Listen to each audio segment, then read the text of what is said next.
Salut à tous l'équipe, j'espère que vous allez bien. Aujourd'hui, une nouvelle vidéo, le retour de BSD potentiel face à un bourbier espagnol, Joel Alvarez. Donc c'est un très très bon combattant en lightweight qui a affronté d'énormes combattants dans la catégorie des Moïse, des Arman Saroukian. Donc des très bons combattants. Il a aussi battu, je crois, Marc Diakizé. C'est le mec que le BSD avait affronté à la DXC, je crois, en grappling. Comme d'hab, les gars, likez, commentez, abonnez-vous. On va parler du retour potentiel de BSD. Est-ce qu'il peut le faire? Est-ce qu'il peut revenir au plus haut niveau? Il y a pas mal de choses à dire, donc n'hésitez pas à me dire en commentaire ce que vous en pensez. De ce potentiel combat, c'est pas sûr. Mais en général, il n'y a pas de fumée sans feu, quoi. C'est juste, je pense là, ils attendent pour annoncer, etc. Il y a des plannings à respecter au niveau des annonces. Donc, BSD, pour ceux qui ont oublié, il sort de deux défaites d'affilée face à Dustin Poirier, Gros Bourbier et Renato Moicano. Bon, on va pas repasser dessus. C'est vrai que c'est deux défaites qui sont lourdes, mais bon, maintenant il faut avancer. Il est avec Nicolas Haute. Potentiellement, il peut revenir à un bon niveau pour les combats, donc ça peut être cool, ça peut être intéressant qu'on voit Diego Lopez, pardon, BSD revenir. Joel Alvarez, je vous montre les gars, pour ceux qui ne connaissent pas, très très bon combattant. Attendez, je vais faire le switch de scène rapide. Tac, tac, tac. Voilà. Donc Joel Alvarez, 22-3, Bourbier, hein, les gars. 31 ans, 7-2 à l'UFC. Voilà, il sort de 3 défaites, 3 victoires d'affilée. Sa seule défaite dans ses... Non, pas 10 derniers combats. Si, alors 1, 2, 3, 4, 5, 6, 7, 8. 8 derniers combats, c'est Arman Saroukian. Sinon, 10 derniers combats, il a euh, une défaite face à Damir Ismagulov. Donc, très bon combattant aussi. Hein. 5-2 à l'UFC qui vient du M1 10-1. Il n'a pas perdu face à des mecs nuls, quoi, entre guillemets. Hein. C'est vraiment un très très bon combattant. Franchement, ils lui font pas de cadeaux, mais ce qui fait que pour moi, il peut gagner, c'est ça. C'est le jeu en soumission. BSD est très bon au sol. À ma connaissance, je pense même pas qu'il est. Attendez, je vais regarder. Dans sa carrière, je pense pas qu'il ait perdu. Ouais, ben non, 3 défaites. Donc, il n'a jamais perdu par soumission. Donc, il a un très bon sol, ça veut dire aussi. Même Renato Moicano n'a pas réussi à l'arrêter au sol alors qu'il aurait pu le soumettre. Après, bon, Dustin Poirier, c'est pas vraiment un grappleur, même si c'est ceinture noire. Et Elisieux, pareil. Mais il a jamais perdu par soumission. C'est ça qui fait que, pour moi, euh, il peut gagner face à ce combattant qui va affronter, Joel Alvarez. C'est un très bon combattant, mais c'est un mec de la soumission. Et ce genre de mec-là, je dis pas que c'est facile, je dis pas que c'est simple de l'arrêter, mais je pense que BSD a large le niveau physique, surtout que c'est du MMA pour empêcher les soumissions ou la domination via le sol, quoi. Je viens de regarder, il n'y a pas Diego Lopez dans la carrière de William. Je sais pas ce qu'il a dit, Québécois. Ben, c'est bizarre, non? Nicolas Haute, il est reconnu de fou dans le milieu de la MMA, je le vois partout en ce moment. En fait, ça fait un moment qu'il est là, mais il n'avait pas la lumière sur lui. Parce que de base, il gérait plus la partie prépa, il coachait des combattants, mais c'était pas des gros combattants, donc on n'avait pas, on n'avait pas trop d'infos vis-à-vis de lui. C'était plus un mec qui, entre guillemets, était dans l'ombre, il a travaillé avec... attendez, j'enlève juste ça. Il a travaillé avec Francis Ngannou, avec du Nassour depuis longtemps. Voilà quoi. Il y a pas mal de temps qu'il est dans le milieu quand même. Nicolas, c'est un mec qui a fait ses armes. Je crois qu'il est Warrior en plus. Il a combattu. C'est juste que maintenant. Après, c'est comme beaucoup de gens. Emine, frérot. C'est comme beaucoup de gens. euh, c'est pas dès le début de ta carrière que tu te fais connaître, malheureusement. Ça demande du temps, ça demande du travail. C'est à partir de 35, 40 ans qu'on vraiment met du respect sur toi parce que c'est comme tout. Un très bon artiste, à part, bon, je parle pas de la musique ou quoi, mais ça prend du temps avant qu'on te mette en avant.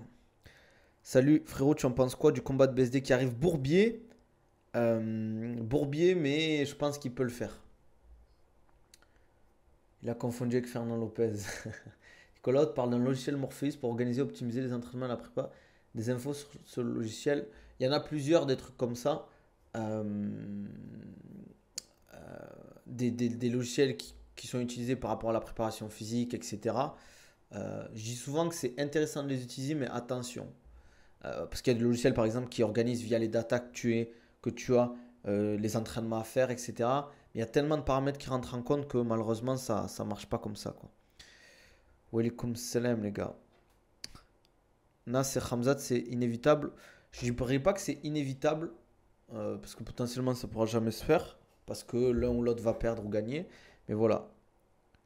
L'IA qui remplace les juges pour cette année, ça c'est une bonne question, les gars. Est-ce que vous pensez qu'il faudrait remplacer les juges par une IA ou pas, à votre avis? C'est chaud, gérer un athlète en télétravail? Non, ça dépend de l'athlète. Ça dépend de l'athlète. Mais c'est une bonne question, ça. Est-ce que vous pensez que l'IA doit remplacer les juges ou pas? Le frère de Baki a assuré que ça se ferait pas. T'en penses quoi? De quoi tu parles, frérot?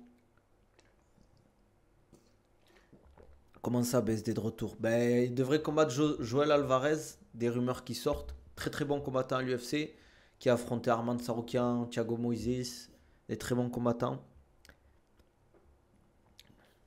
C'est possible que ça se fasse jamais après, hein.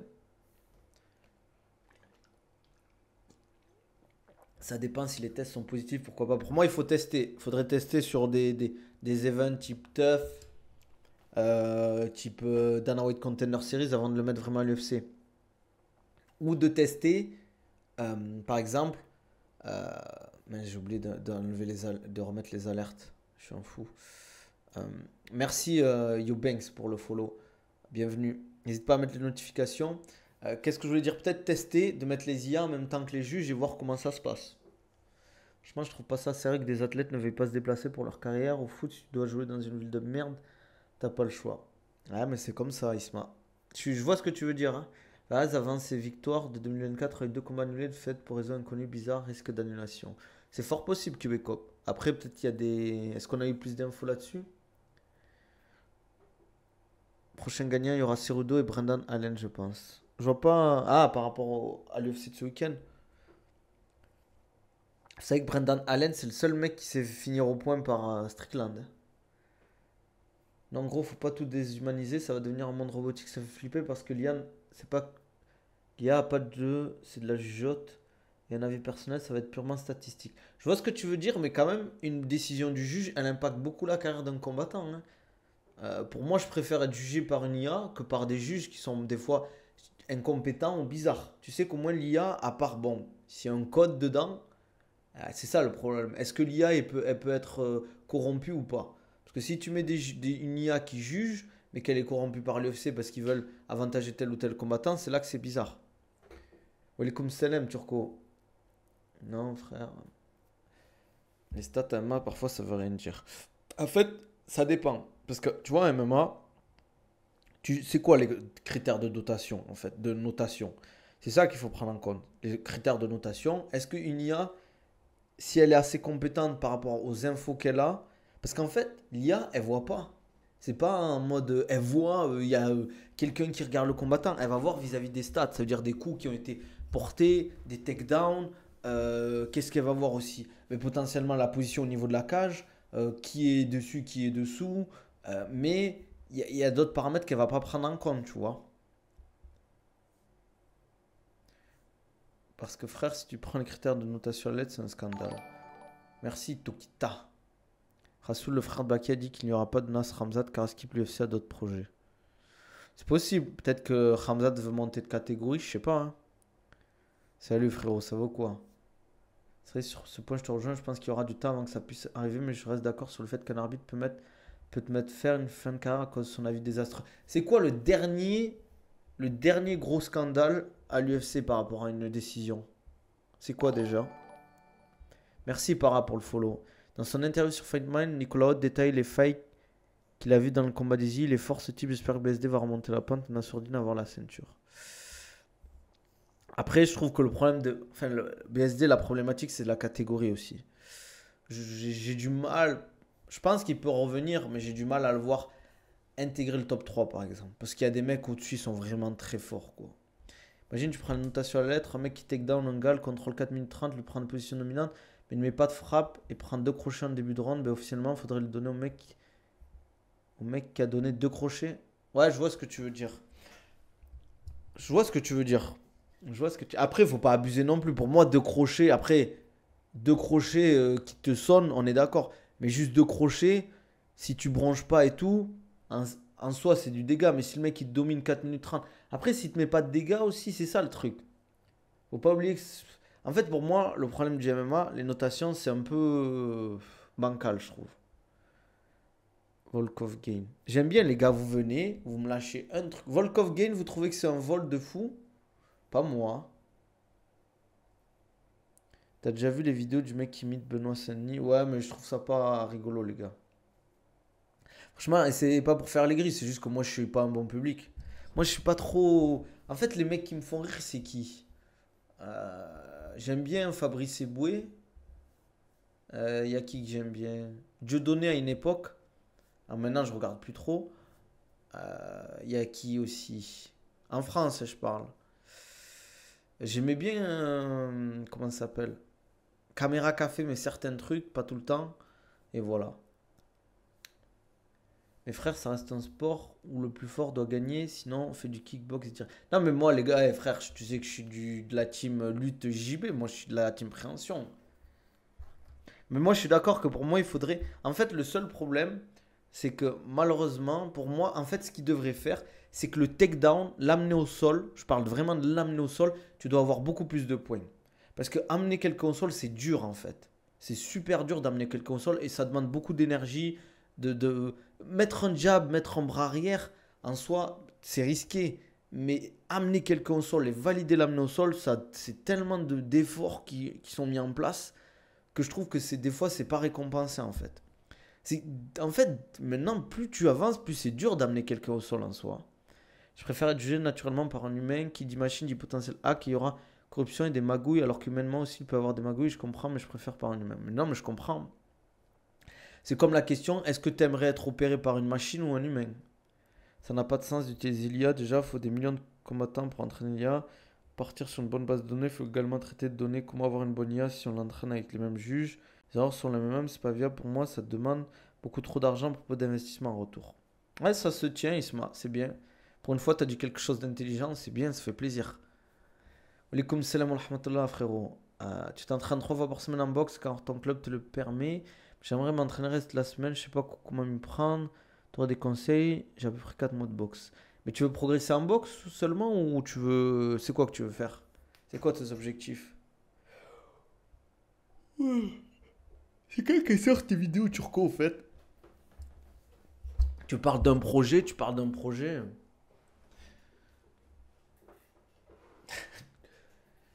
Turco, ça y est, il est team lutte. Turco, il est team préhension. Putain, j'ai l'impression que c'est l'étal qui parle. Turco va choquer Internet. Franchement, si tu veux progresser en boxe, il faut déjà trouver un bon club. Beaucoup bosser les déplacements. Ça, je trouve, c'est super important. Euh, En fait, les bases, déplacement, gestion de distance, garde. Avant même d'apprendre à frapper, euh, il faut savoir bouger en fait ouais, bouger et gérer la distance. Ah, t'es un kickboxer. Elles sortent quand les vidéos Turco? La balle que j'ai pris méritait MDR, merci quand même. Non, mais c'était intéressant ce que tu as dit. Faut rendre à César ce qui est à César. C'est vrai que l'utilisation de l'IA, ça peut être aussi bourbier. T'es en live sur quoi? Twitch aussi. Nabil Takali, les gars. Vous pouvez venir sur Twitch, on est beaucoup plus. C'est pas la fosse. Les gars, il y a un UFC ce week-end qui est intéressant, personne n'en parle. Je trouve ça dommage. Potentiellement, le dernier combat de Cerudo, s'il perd, je pense. Ça va faire bizarre un peu, les gars. Petit à petit, les légendes vont s'en aller. Ferguson, c'est pour bientôt. Dustin Poirier, c'est pour bientôt. Justin Gaethje, pareil. Charles Oliveira, je pense que ça va pas durer non plus. Pourquoi personne demande c'est quand Baki Doumbé? Ça y est, je pense que les gens, ils en pouvaient plus. Ils en peuvent plus d'attendre. C'est quand Baki Doumbé. C'était la question qu'on m'a le plus posée, quoi. Putain, qu'est-ce que c'était insupportable l'époque Baki Doumbé, c'était... Oh là là. Je recevais des messages des fois. Franchement, c'était... Oh là là, c'était insupportable. Dans ce cas, pour moi, il faudrait 50-50. Les juges, il y a à côté pour sécuriser les juges, on va dire. Ouais, peut-être, pourquoi pas. Mais pour moi, il ne faut pas que les juges aient les infos des IA. Pour moi, on devrait avoir les notations des juges et les notations d'IA. Et c'est les juges, c'est la notation des juges qui compte. Parce que je trouve que faut que ça reste quand même. Merci frérot pour le follow. Arrête, c'était le premier Nabil, si tu pouvais le relever, tu le ferais même pas. Non, en fait, c'est pas que c'était bien, c'est que je faisais des stats. On va pas se mentir, là, je statais bien. Voilà, on faisait un peu de vues et tout. Mais c'était relou parce qu'en fait, les gens dans les commentaires, c'était insupportable. Tu penses à l'étranger, je peux faire des compétitions. J'ai vu certaines personnes qui parlent à l'étranger pour passer pro. Choses comme ça. Mais dans quel. En boxe, tu veux dire? Tu parles de la boxe ou de notre sport? Oui, il faut pas dépendre de l'IA. Après, l'IA, les gars, on va l'utiliser de plus en plus. Hein. Faut pas se leurrer. Hein. Il y a des gens, ils pensent qu'ils vont garder leur taf, mais il y a plein de tafs qui vont être remplacés par l'IA. Ouais, tu peux aller à l'étranger, faire des compétitions, mais attention, hein, les gars. Hein. À l'étranger, c'est pas les mêmes.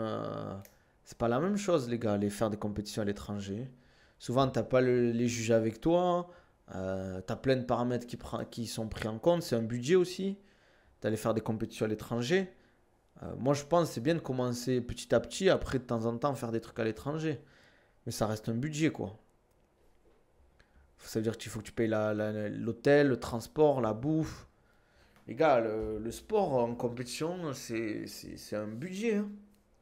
Je pense qu'Ilia Topuria peut aller jusqu'où en lightweight. Je pense qu'il peut aller jusqu'à la ceinture. Si Baki gagne un mieux sur certains qui sera favori contre Doumbé, Doumbé ne fera plus de vidéos, il va moins la ramener.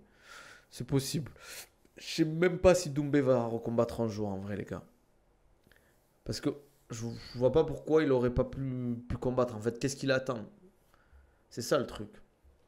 Et le problème, c'est que je pense un athlète, s'il combat pas, vu qu'il s'entraîne pas, eh ben, tu stagnes en fait. Et à MMA, tu t'entraînes pas, tu te fais vite dépasser parce que le sport, il évolue tellement. Regarde, le MMA de maintenant, c'est pas du tout le MMA d'il y a 10, 15 ans. C'est une fouine d'une bête. D'ailleurs, si ça annoncé, ce sera pas de suite, je pense. Ce sera plus en fin d'année. Mais on verra. Même pareil, Abdul, c'est dommage, j'aimerais bien le voir combattre un peu plus. Il attend la fermeture des McDo. Théma, comment il a traité Baki.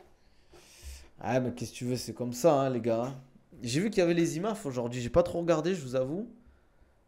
Euh, Si c'était le contraire, il l'aurait terminé. Ah oui, c'est clair. Mais les gens, ils s'en rendent pas compte. Le nombre d'insultes que j'ai reçus, je recevais des messages sur Instagram et tout. Des gens qui m'insultaient par rapport à ce combat, je me suis dit, ah ouais, le fanatisme, c'est hard. C'est hard quand même d'être fanatique à ce point, au point d'aller insulter un mec que tu connais pas. Wow. Pour défendre un mec qui te calcule même pas. T'en penses quoi de Patrick Abiroa? Ben, c'est un bon combattant. Très bon combattant. Hein. C'est un combattant divertissant. Après, voilà, faut bien gérer sa carrière. Faut continuer à s'entraîner. Et voilà quoi. Un avis sur Manon vs Valentina. Chance de gagner. Comment gagner? Elle peut gagner. Je pense que c'est un combat serré. Pour moi, là où ça peut être compliqué, c'est l'expérience. Le manque d'expérience sur du 5x5 avec des gros enjeux. Le style aussi. Elle a quand même un style Valentina assez complexe. Après, Manon Fiorot a l'avantage pour moi du physique, de la taille, de la fraîcheur aussi. Après avoir où en est son genou à Manon Fiorot, parce que ben, je crois, fait opérer du genou. Euh, Aussi le fait d'être, euh, entre guillemets, il y a quand même beaucoup de pression pour Manon Fiorot. Tu vois, Valentina Shevchenko, une Manon Fiorot, c'est quelqu'un dans la liste, tu vois. Tandis que pour Manon Fiorot, Valentina Shevchenko, c'est quand même la meilleure combattante de deuxième meilleure combattante de l'histoire de l'UFC. Donc, tu vois, il faut pas se faire happer par la pression comme bon, c'est pas pareil, mais comme un Cyril Gane John Jones, quoi. Et c'est des gens, enfin, c'est des athlètes qui ont une expérience de fou et qui savent s'adapter au sein des combats. Ça veut dire par exemple, imaginons Valentina Shevchenko perd les 2 rounds, ça ne m'étonnerait pas qu'elle change complètement sa façon de combattre et qu'elle prenne les 3 autres rounds. En fait, le MMA, c'est pas aussi simple qu'on le pense en fait. Il y a tellement de variantes à prendre en compte, d'adaptations que tu peux mettre en place qui font que tu peux vite retourner la physionomie du combat. Je vois pas une si grande différence de physique entre les deux. Mais je trouve quand même elle a de plus longs segments quand même Manon Fiorot, hein. Et ça peut jouer sur tout ce qui est travail de kick, de gestion de distance. Après, on verra. Je pense, au niveau de comment gagner, c'est peut-être lutter en vrai, hein. Ça peut être une bonne chose à faire face à la Valentina Shevchenko. Lutter, mettre des dégâts, fatiguer, cage control. Putain, il y a une pub MDR, je vois pas. T'en penses quoi de la victoire Nassourdine Imavov? Penses-tu qu'il peut jouer pour la ceinture bientôt? La victoire, les gars, c'est un banger ce qu'il a fait. On peut rien dire. Franchement, il a fait un truc de fou. Après la ceinture, je pense pas qu'il sera prioritaire. Je pense que Khamzat est largement prioritaire et c'est comme ça, c'est le jeu, faut l'accepter. Après, est-ce que Nassour va vouloir rester actif, par exemple, prendre un Strickland à Paris pour se venger? Est-ce que c'est risqué? Oui. Est-ce que pour l'UFC c'est bien? Ben, c'est que tu prends, entre guillemets, tu continues d'être actif, tu fais des combats divertissants qui peuvent te faire monter en hype. Nassour, s'il gagne Strickland alors qu'il y a du trash talk et tout, ben, ça va le propulser, entre guillemets. Donc c'est un risque à prendre pour moi. Je pense que actuellement Nassour peut battre Strickland. Vu ce qu'il a montré face à Duplessis, je pense que Nassour peut large battre Sean Strickland à l'UFC Paris. Après, est-ce qu'il aura envie? Je sais pas. Ça, c'est une autre histoire, les gars.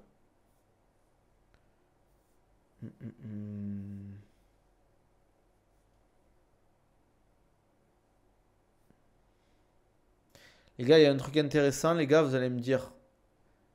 euh, Regardez, je vous montre. Je sais pas si vous verrez.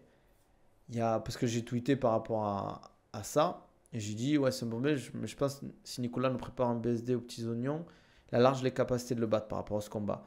Et t'as Barbarossa, Pav4, 140, qui nous dit qu'il faut arrêter de faire passer Nicolas Haute pour un tueur. Qu'elle a récupéré Nassau, il était déjà top 15.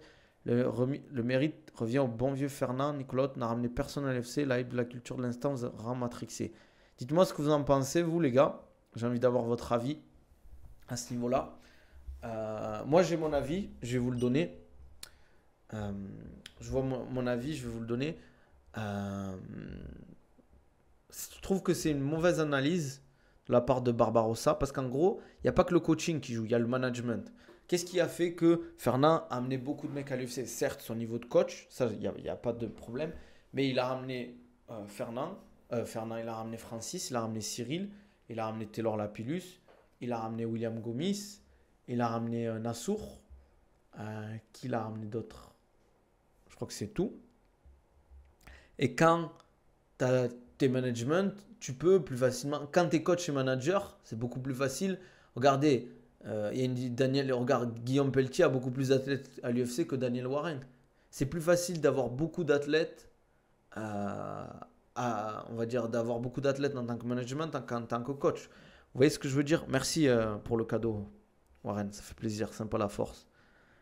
Euh, et surtout, c'est pas parce que tu amènes quelqu'un à l'UFC et que tu l'amènes bien loin à l'UFC qu'il n'y a que toi qui est important. Bien évidemment que Nassour était déjà très bon, mais je le trouve encore beaucoup plus bon qu'avant. Ok, il peut progresser, il aurait pu progresser avec Fernand, mais moi, des infos que j'avais vis-à-vis de la relation de Nassour et Fernand, elles n'étaient pas du tout bonnes.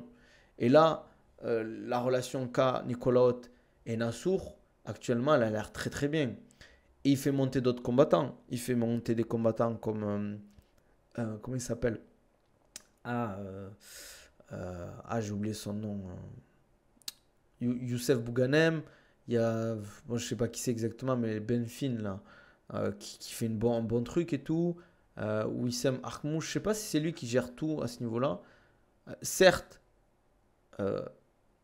c'est pas lui qui a créé Nassour.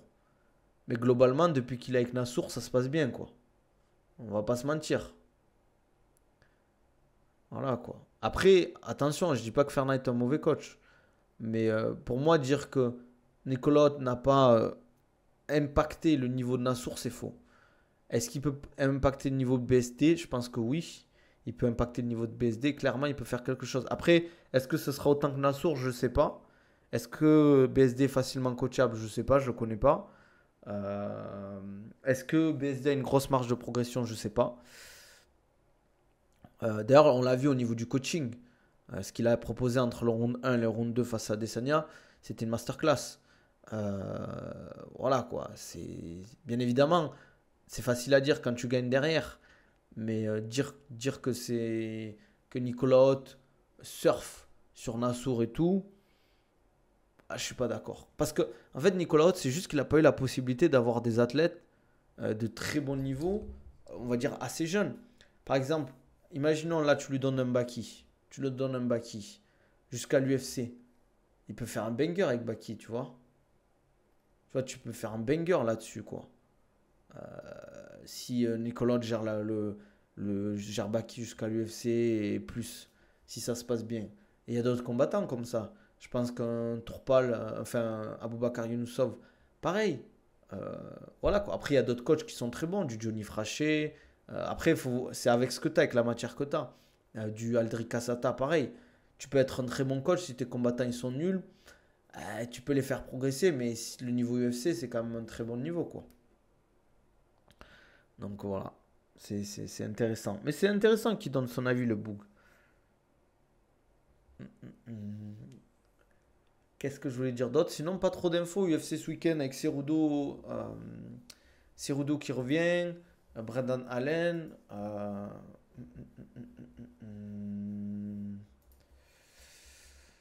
Voilà, hein. Après, quand même, Nassour, il est arrivé quoi? Il était top 15 quand Nicolas est arrivé, au top 12? Il est quand même top 1 maintenant, Nassour, hein. Donc bon, c'est pas mal, je trouve, comme progression. 4 victoires, ils ont ensemble. Ou 4 victoires ensemble, Nicolas Haute, je crois. Dolidze, Brendan Allen, Cannonier, Adesanya.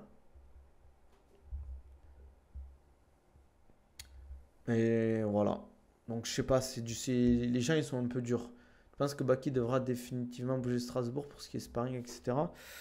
Mais je, je pense que maintenant il peut trouver un juste milieu entre par exemple aller à Dubaï pour s'entraîner avec Khamzat Chimaev, de temps en temps peut-être partir au Canada ou aux États-Unis. Mais c'est sûr qu'à Strasbourg ça va être limité au niveau des sparring, quoi. Surtout quand il est en camp d'entraînement. Quand il est en camp d'entraînement, d'ailleurs il est jamais resté sur Strasbourg. Il bouge toujours sur Paris en général. Donc à voir. À voir, à voir. Bon, je pense qu'on va s'arrêter là, les gars. Peut-être que je restreamerai cet après-midi. Je sais pas quand exactement. Mais peut-être en milieu d'après-midi, fin d'après-midi, je restreamerai. Comme d'hab, les gars, si vous voulez un programme personnalisé, un suivi personnalisé, n'hésitez pas à me contacter en DM, prise de masse, perte de poids, préparation physique, remise en forme, retour de blessure. Vous pouvez même réserver un appel en cliquant sur le lien dans ma bio sur YouTube, le premier lien. N'hésitez pas pour réserver un appel. Profitez des codes promo NMC- Nabil sur Nutrimuscle, Oconabil 10 sur Oco Europe, les gars. Abonnez-vous, ça fait toujours plaisir. Vous avez accès à tous mes programmes dans ma description YouTube, tous mes liens, donc n'hésitez pas à aller check. On se dit à tout à l'heure, les gars. Prenez soin de vous. Ciao, ciao, les gars.